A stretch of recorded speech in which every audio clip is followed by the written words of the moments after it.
नमस्कार, Manoj Tiwari talk show में आप सभी का स्वागत है। मैं हूं Sakshi Sharma. High court bar association में कई सारे संशोधन के बाद अब चुनाव की तारीख घोषित कर दी गई है और इसी क्रम में सभी अधिवक्ता नेता लोग अपने पद के लिए तैयारी कर रहे हैं। और इसी क्रम में आज हमारे साथ हैं हाई कोर्ट बार से सीपी उपाध्याय अधिवक्ता जी, जो अपने अध्यक्ष पद के लिए तैयारी कर रहे हैं। आज हम उनसे बार से संबंधित बातचीत और सवालात करेंगे। नमस्कार सर, मित्रों। सबसे पहले तो आपका हमारे मनोज तिवारी टॉक शो में बहुत बहुत स्वागत है। Thank you. सर, सबसे पहले जो है हम ये जानना चाहते हैं कि वर्तमान जो अध्यक्ष आर.के. ओझा जी ने अभी हाल ही में संशोधन किया है बार के कुछ नियमों में, आप उनसे कितना सहमत हैं? सबसे पहले तो ये बताना चाहूंगा कि भारतवर्ष एक प्रजातांत्रिक देश है जी। और प्रजातंत्र में हमेशा प्रजा का ध्यान रख के नियम बनाए जाते हैं, बदले जाते हैं, संशोधित किए जाते हैं। तो परिवर्तन प्रजातंत्र की एक ब्यूटी है और उस ब्यूटी को आर.के. ओझा ने बखूबी निभाने की कोशिश की है और परिवर्तन लाने की चेष्टा की है। बाइलॉज में संशोधन एक टेढ़ी खीर है जिसका उन्होंने सामना किया और संशोधन किया। तो मतलब आप मानते हैं कि उन्होंने एक बड़ा काम करके दिखाया है? संशोधन हमेशा होना ही चाहिए। एक समय में कोई भी कानून चलते चलते परिवर्तन की मांग करने लगता है और जब परिवर्तन निश्चित तौर पर दिखाई देने लगता है तब संशोधन किया जाता है। तो मैं लगभग सहमत हूँ कुछ मुद्दों को छोड़ के। सर, हाल ही में जो भी संशोधन हुआ है उसके अनुसार जो 25 मुकदमा दाखिल कर पाएंगे अधिवक्ता लोग, वही लोग अध्यक्ष पद के लिए चुनाव लड़ पाएंगे। तो क्या ये नेचुरल लॉ के खिलाफ नहीं है? नैसर्गिक नियम है कि किसी न किसी तरह से योग्यता की परख की जाए जी।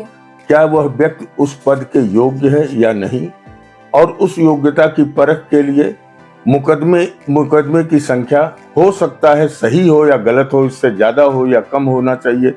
यह तो डिबेटेबल क्वेश्चन है जी। विवाद का विषय है, लेकिन योग्यता का निर्धारण होना आवश्यक है।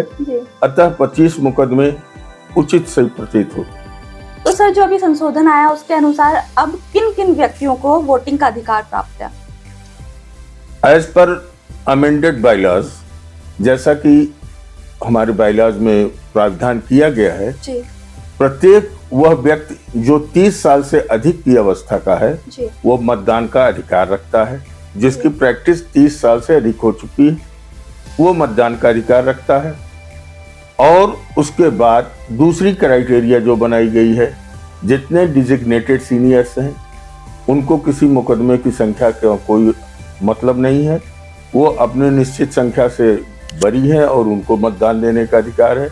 और तीसरी कैटेगरी ऐसी बनाई गई है जिसमें मिनिमम 5 वकालतनामे प्रति वर्ष दाखिल करने के बाद उन्हें वोटिंग राइट का अधिकार होगा। जी सर, संशोधन के जरिए एक नीति सामने आई है, अधिवक्ता निधि नीति, तो आप उससे कितना सहमत हैं? अब ये भी एक डिबेटेबल क्वेश्चन है कि ये सहमत हैं या नहीं है, लेकिन संघ का जो कार्य है जी। संघ सदैव अपने अधिवक्ता हित की रक्षा करने के लिए ही बनाया गया और हमारा बार एसोसिएशन एशिया का बिगेस्ट बार एसोसिएशन है और उसके हितों की रक्षा करने के लिए अधिवक्ता निधि संभवतः एक अच्छा कदम। सर, आप ये चुनाव की तैयारी कर रहे हैं, तो इस चुनाव में आपके क्या क्या मुद्दे रहने वाले हैं?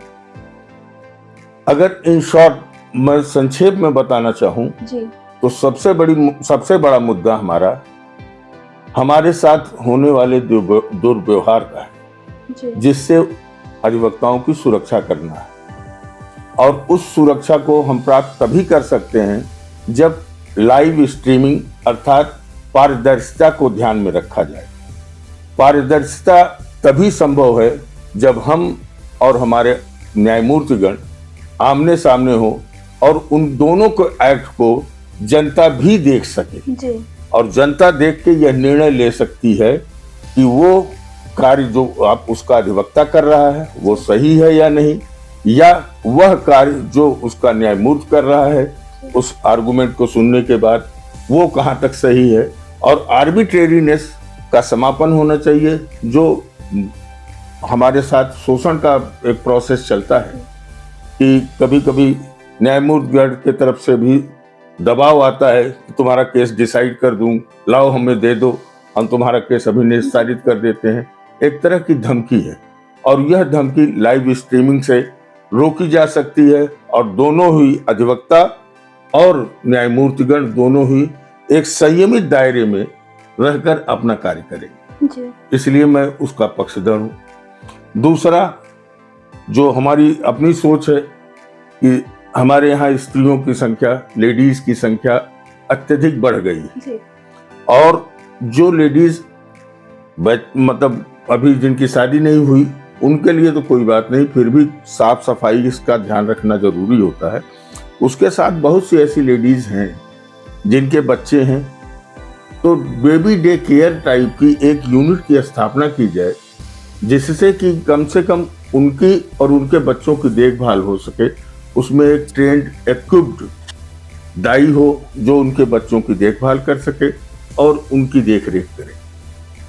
सर, एक प्रश्न रहता है कि जब कोई भी मुकदमा लिस्ट किया जाता है तो वो मुकदमा कब दोबारा से उसकी लिस्टिंग होगी, तो इसका जो प्रोसेस होता है काफी लंबा रहता है, तो ऐसा इसका जो समाधान होगा वो क्या हो सकता है? लिस्टिंग की समस्या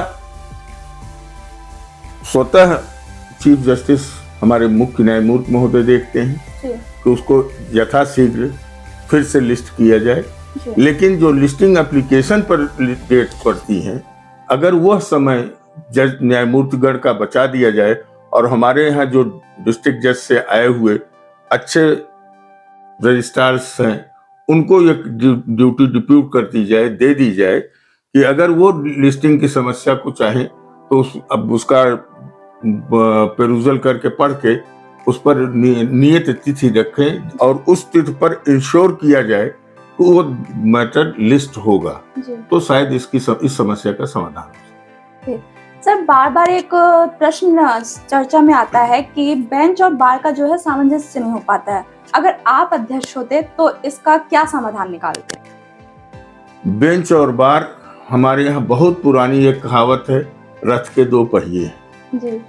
अब सवाल ये है कि पहला रथ का पहिया दूसरा रथ का पहिया कैसा है। एक बॉल बेयरिंग से इजी फ्लोइंग मोड से चलता है और एक बुश से या बुश के माध्यम से चलता है, तब तो सामंजस्य नहीं रह सकता। दोनों ही पहियों में या तो बॉल बेयरिंग हो या दोनों ही पहियों में बुश हो, तभी दोनों की गाड़ी सही पटरी पर चलेगी और सही ढंग से स्मूथली चल सकती है।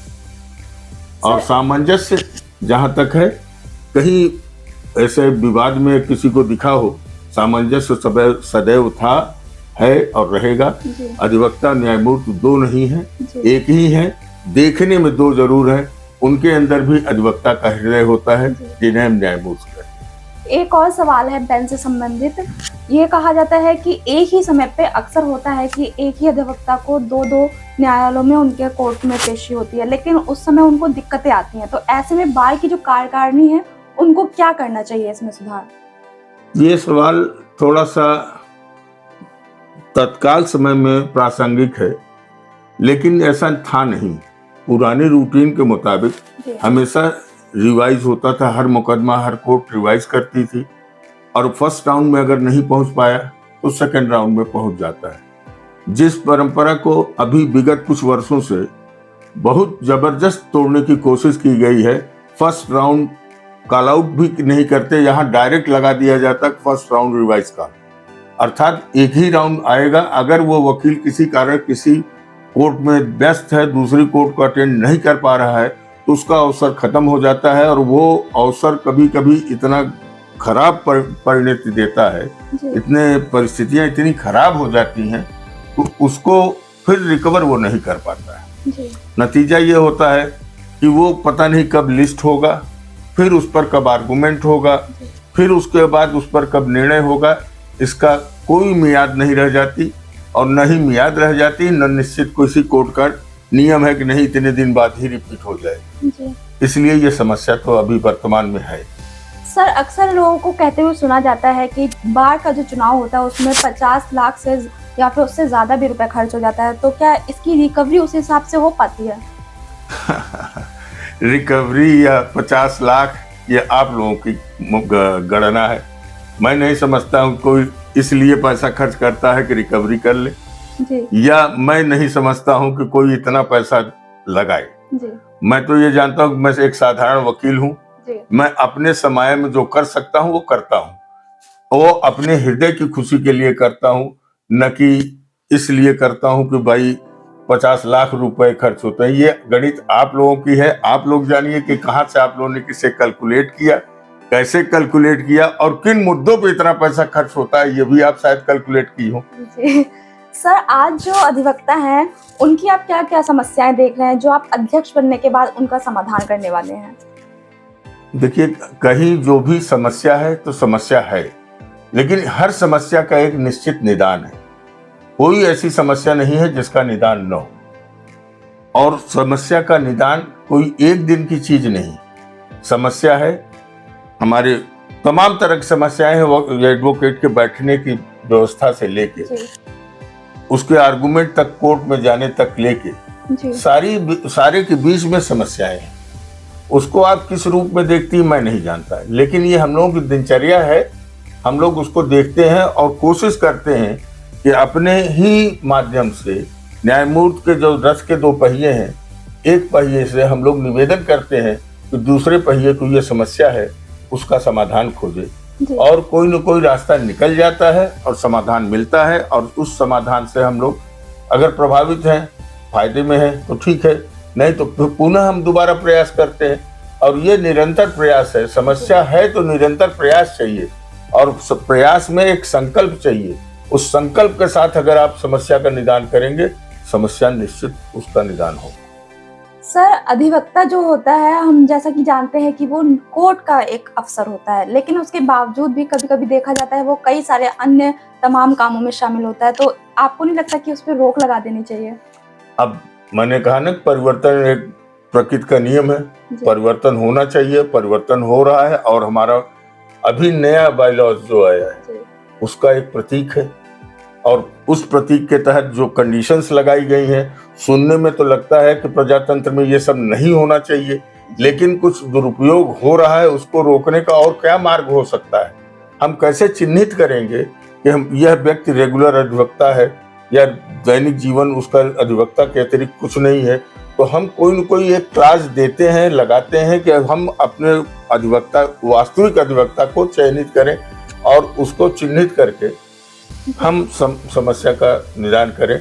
और जहां तक है, कुछ लोगों की वजह से, एक मछली की वजह से तालाब गंदा हो जाता है, ये तो आप कहावत में कहती हैं, लेकिन तालाब का इसमें कोई दोष नहीं होता। सर, आप चुनाव में अभी अपना प्रतिद्वंदी किसे देख रहे हैं? अनिल तिवारी को, अशोक जी को, या फिर IK चतुर्वेदी को? प्रतिद्वंदी तो कोई होता नहीं, संस्था का चुनाव है। हम लोगों को 1 साल का कार्यकाल होता है और सब एक ही साथ रहते हैं। जैसे हम किसी मुकदमे में आज एप्लीकेंट काउंसिल है, कभी रिस्पोंडेंट काउंसिल हो जाते हैं, तो रिस्पोंडेंट और एप्लीकेंट काउंसिल प्रतिद्वंदी तो नहीं होते। अगर वो प्रतिद्वंदी नहीं होते तो हम पद में कैसे प्रतिद्वंदी मान ले? हमारा कोई भी प्रतिद्वंदी नहीं है। हम जनता से अपनी अपील करते हैं, और जनता अगर हमें चुनना चाहेगी तो चुनेगी, और अगर जनता नहीं चुनती है तो हम उसे सहर्ष स्वीकार भी करेंगे, और चुनेगी तो हर्ष का कोई कहना ही नहीं है कुछ। सर, आप अपने चुनाव में जिस पद के लिए आप अध्यक्ष के लिए लड़ रहे हैं उसके बारे में, या फिर जो हम आपसे नहीं पूछ पाए हैं, अपने उद्देश्य के बारे में कुछ बताएंगे? उद्देश्य तो एक ही हो सकता है, बार एसोसिएशन की गरिमा को बनाए रखना। और उसकी गरिमा को बनाए रखने के लिए मैं जितना मेरे सामर्थ्य में है वो मैं कर गुजरूंगा। और इसमें कोई संदेह नहीं कि मैं 2014-15 में महासचिव के पद पर रहा हूं, और महासचिव के कार्यकाल के दरमियान जितने संकट आए, जैसे बेंच इशू पे विभाजन का संकट था, उस पर जो हम लोगों से हो सका हम लोगों ने निरंतर स्ट्राइक की, उसी में क्रमिक स्ट्राइक की और हम लोग कामयाब हुए। उसी तरह से एक पुराने जमाने में केवल फोटो लगा दो, ये कर दो, चिपका दो और एफिडेविट दाखिल हो जाता था, और अंत में पता चला कि वो आदमी मर गया है जिसकी एफिडेविट हो रही है, या वह आदमी आया ही नहीं हाई कोर्ट तक, वो कहीं और था, उस समय विदेश में था और उसकी एफिडेविट यहाँ हो जा रही थी। वो उस समस्या का निदान करने के लिए मैंने एफिडेविट सेंटर का उद्घाटन करवाया और उसके माध्यम से कम एडवोकेट से क्लाइंट आके रूबरू होता है और अपनी व्यक्तिगत समस्या को उसे बताता है और बताने के पश्चात जो यथासंभव कानून के दायरे में हो सकती है हम लोग मदद करते हैं और उसके बाद परिणाम निकलता है। तो हमारा उद्देश्य तो ये रहेगा कि बार एसोसिएशन के हितों की रक्षा और उसकी गरिमा को बनाए रखना। सर, आप बाकी के जो अधिवक्ता हैं उनसे आप क्या अपील करना चाहेंगे? यदि मेरे कार्यों से जो मंत्रित्व काल में मैंने किया है या जितने दिन से मैं अधिवक्ता जीवन में हूँ, मेरे आचरण से लोग अगर सहमत हैं तो मुझे विजयी बनाएं और उनका मैं सदैव आभारी रहूंगा, ऋणी रहूंगा।